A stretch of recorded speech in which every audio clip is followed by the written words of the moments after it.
அப்போ அந்த வார்த்தையே வந்து இங்கே பேசக்கூடாதுங்கிற மாதிரி இருந்ததை அப்படிலாம் கிடையாது, அது கூட்டணி ஆட்சி கொண்டு வரலாம். ஏன்னா நீங்கள் இவங்களோட ஓட்டு, அதாவது கூட்டணி கட்சிகள் 10 கட்சி சேர்த்து நீங்கள் எலெக்ஷனை ஃபேஸ் பண்ணுறீங்க அப்படின்னா அந்த 10 கட்சிகளோட ஓட்டுகளே உங்களுக்கு இருக்குது. 100 ஓட்டோ 200 ஓட்டோ 300 ஓட்டோ அந்த ஓட்டை வாங்கிக்கிறீங்க 50 வருஷமா, ஆனால் அவங்களுக்கு எந்த ரெப்ரஸன்டேஷன் கொடுக்க மாட்டீங்க அப்படிங்கிற ஸ்டேஜ் தான் வச்சிருந்தீங்க. அதாவது நீங்கள் 2 பேருமே அன்அஃபீஷியலாக கொடுக்கக்கூடாதுங்கிற மாதிரி இருந்தீங்க. ஒன்று நான் வருவேன் இல்லை நீ வருவேன். இன்றைக்கி அதெல்லாம் உடச்சிட்டு 3வது ஒரு பார்ட்டி வந்திருக்கும் போது இப்போ இந்த கூட்டணியில் சேர்ந்துருக்கிறவங்க நல்லவங்களா கெட்டவங்களா, அவங்க என்ன பேசினாங்கிறதெல்லாம் விட்டுட்டு, ஆனால் அந்த கூட்டணி ஆட்சின்னு ஒன்று வந்திருக்கிறத நம்ம வரவேற்கணும். இப்போ கூட்டணி ஆட்சியை வந்து வரவேற்கணும்னு சொல்றீங்க. அந்த கூட்டணி ஆட்சியை வந்து வரவிடாம தடுத்தது திராவிட கட்சிகள் அப்படின்றத சொன்னீங்க. இனிமே திராவிட கட்சிகள் வந்து வராது, விஜய் வந்து பெரிய அளவு மக்கள் கிட்ட ஒரு பெர்செப்ஷனை ஏற்படுத்துறாரு, மக்கள் வந்து அவரை நம்புறாங்க.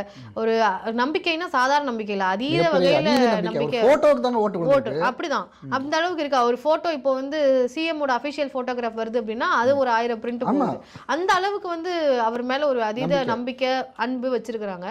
சோ அதன் காரணமா திராவிட கட்சிகள் வந்து ஆட்சிக்கு வர்றது சிரமம் அப்படின்னு சொல்றாங்களே, நீங்க அதை ஒத்துக்கிறீங்களா? கட்டாயம் வந்து நீங்க திராவிட கட்சிகள் என்ன பிரச்சனை அப்படி பாத்தீங்கன்னா, நீங்க வந்து திராவிட முன்னேற்றங்கள் திமுக பொறுத்தளவு நீங்க வந்து உங்களுடைய அப்பா தாத்தா அவங்க ஸ்டாலின் அவர் பையன், நீங்கள் உதயநிதி அவரோட பையன் இன்பநிதி வரைக்கும் நீங்கள் சீட்டு போட்டு வச்சுருந்தீங்க. இதை வந்து மக்கள் முகம் சுளிக்கிற மாதிரி இருந்தது.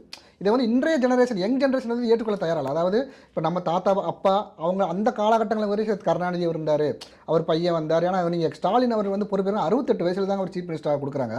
என்னதான் கூடவே வச்சிருந்தாலும் அவருக்கான எல்லா வழிகளையும் வந்து கருணாநிதி கொண்டு வந்தார். வைகோவை வெளியே அனுப்பிச்சார். நீங்கள் அந்த லிஸ்ட்டெல்லாம் எடுத்து பார்த்தீங்கன்னா அவரோட பையனை கொண்டு வரதுக்கு ரொம்ப பொறுமையாக தான் கொண்டு வந்தார். ஆனால் இவர் அப்படி இல்லை.